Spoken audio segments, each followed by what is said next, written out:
Doctor Yunus যে কাজগুলো করতেছে সে কি দেশের জন্য ক্ষতি করতেছে না না অনেক ভালো করতেছে, কারণ আমরা ওনাকে চাই, কারণ ওনার তো এখন শেষ বয়সে মানুষ ভালো কিছুই করে, ঠিক আছে। আর 100% উনি ভালো কিছুই করতেছে, আমরা তো দেখতে পাইতেছি, আওয়ামী লীগের আমলেও দেখতেছি, বিএনপির আমলেও দেখছি, সব কিছুই দেখছি। মানে তো প্রত্যেকটা দলের হ্যাঁ হ্যাঁ আমরা হ্যাঁ দেখছি। সব কিছুই দেখছি। তো এখন তো ওই যে আর ভোট আগের মতো আর ভোট টোট হয় না, হয় না, তো আমরা তো দেখছি, আমাদের তো বয়স মনে করেন 30-31 পার হয়ে গেছে। পার হয়ে মানে ধাপে পড়ে গেছি। তো ওই হিসাবে বোঝা যাইতেছে যে মনে করেন যে আমরা তো সবকিছু বুঝি এখন। আপনারা গত 17 বছর তো ভোট দেননি, দিছেন? না না তাই আর 5 বছর ভোট না দিলেও কোনো অসুবিধা আছে? না না কোনো সময় না, আমরা 5 বছর দেখি এই আচ্ছা, সরকার কি করে। আপনারা কি নির্বাচন চান কি চান না? না আমরা নির্বাচন চাই না। প্রিয় দেশবাসী, ওনারা নির্বাচন চায় না, এটা হলো বাস্তবতা। 90% জনগণ দেশের নির্বাচন চায় না।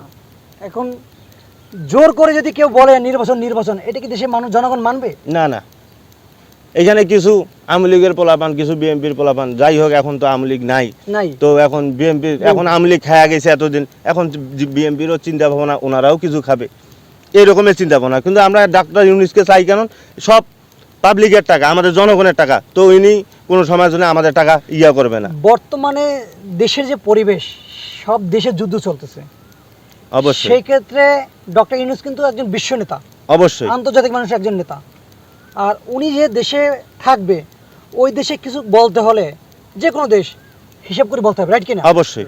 তাহলে Right. আমরা সেই ক্ষেত্রে এই দেশটাকে বাঁচানোর জন্য আগামী 5 বছর ডক্টর ইউনূসকে ক্ষমতা রাখতে চাই। অবশ্যই আপনি কি বলেন? হ্যাঁ অবশ্যই রাখতে চাই। অবশ্যই রাখতে চাই। আচ্ছা, 5 বছর চাকরি দেখতে চাই। এই যে আপনারা কষ্ট করে খাচ্ছেন, চলতেছেন, তারপর কিন্তু আপনারা ডক্টর ইউনূসকে চাইতেছেন, আমার মনে হয়। অবশ্যই 100% আমরা ওনাকেই চাই।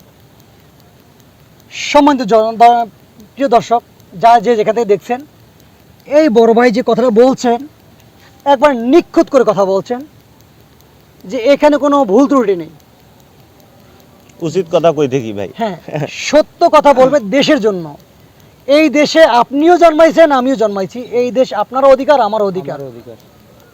হয়তো আপনি আমাকে হুমকি দিচ্ছেন, ধুমকি দিচ্ছেন, কিন্তু না, দেশের জন্য লড়তেও পারে, দেশের জন্য মরতেও পারি।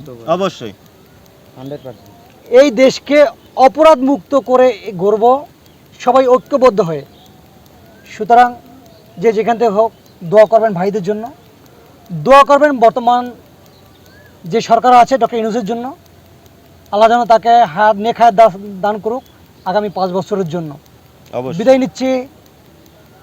জনমত টিভি, আল্লাহ হাফেজ, থ্যাংক ইউ।